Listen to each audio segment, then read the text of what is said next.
सपा मुखिया अखिलेश यादव के जन्मदिन के मौके पर आज समाजवादी पार्टी के द्वारा जगह जगह कार्यक्रम के आयोजन किए गए। वहीं कृष्णानगर स्थित कुष्ठ धाम में यहां पर आज कार्यक्रम का आयोजन किया गया, केक काटा गया, पौधरोपण किया गया। हमारे साथ बातचीत के लिए मौजूद हैं समाजवादी पार्टी के प्रदेश अध्यक्ष है श्यामलाल पाल जी। सर, आज लगातार जो है अखिलेश यादव जी के जन्मदिन के मौके पर कार्यक्रम के आयोजन किए जा रहे हैं, यहाँ पर भी केक काटा गया और पौधरोपण किया गया, क्या कहेंगे इस मौके पर? देखिए, देश में बहुत सी सरकारें आई और गई हैं।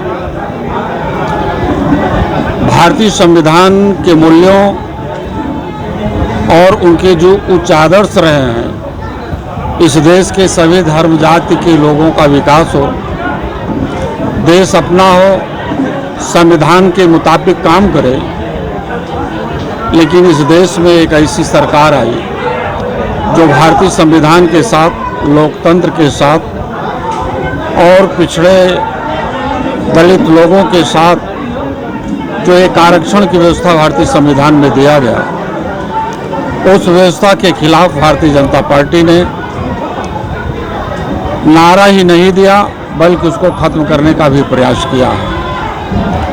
और भारतीय संविधान के मंसूबों पर पानी फेरने के लिए इन्होंने 2024 के लोकसभा के चुनाव में 400 के पार की सीटें 2/3 से अधिक बहुमत हो जाए, भारतीय संविधान और लोकतंत्र पर खतरा बो दिया जाए। मैं देश और प्रदेश की मुख्य रूप से उत्तर प्रदेश के लोगों को बहुत बहुत धन्यवाद देता हूं कि उन्होंने सामाजिक न्याय के प्रणेता आदरणीय धरतीपुत्र मुलायम सिंह यादव ने जो समाजवाद की विचारधारा पर समाजवादी पार्टी का गठन किया, जिस पार्टी का मूल उद्देश्य भारतीय संविधान के रास्ते से चल करके लोकतंत्र को बचाना, उसी रास्ते पर सामाजिक न्याय की लड़ाई समाजवादी पार्टी के राष्ट्रीय अध्यक्ष आदरणीय अखिलेश यादव जी लड़ रहे हैं।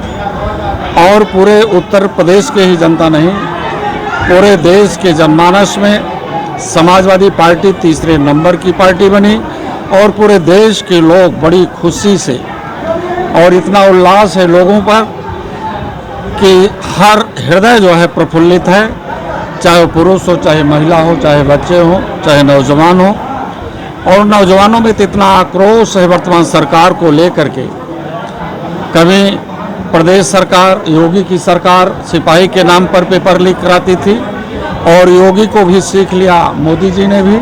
अब नीट और नेट जैसी परीक्षाओं के भी पेपर लीक हो रहे हैं। तो इसलिए सामाजिक न्याय को इसलिए लड़ाई आदरणीय अखिलेश यादव जी लड़ रहे हैं कि जो पूंजीवाद लोग सारी चीज़ों को, नौकरियों को भी खरीद ले रहे हैं, इसी व्यवस्था को समाप्त करेंगे तो पूरा प्रदेश और देश हृदय से प्रफुल्लित है।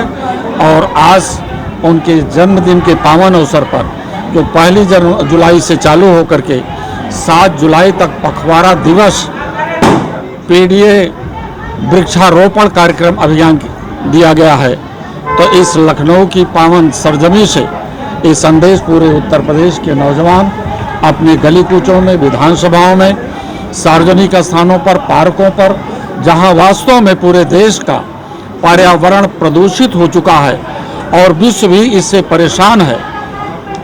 कोरोना आया, ऑक्सीजन का इतना बड़ा अभाव रहा और ऐसे पीरियड में तो अमीर लोग ऑक्सीजन खरीद लिए, गरीबों के लिए कोई ऑक्सीजन नहीं।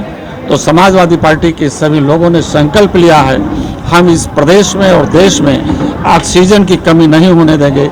पीपल का पेड़ लगाएंगे, बरगद का पेड़ लगाएंगे, नीम का पेड़ लगाएंगे, इसलिए खुशहाली हमारे समाज में। अभी आपने पेपर लीक का जिक्र किया, सुभाषपा के एक विधायक हैं बेदी राम, उनका वीडियो वायरल हुआ है पेपर लीक को लेकर, कैसे देखते हैं आप?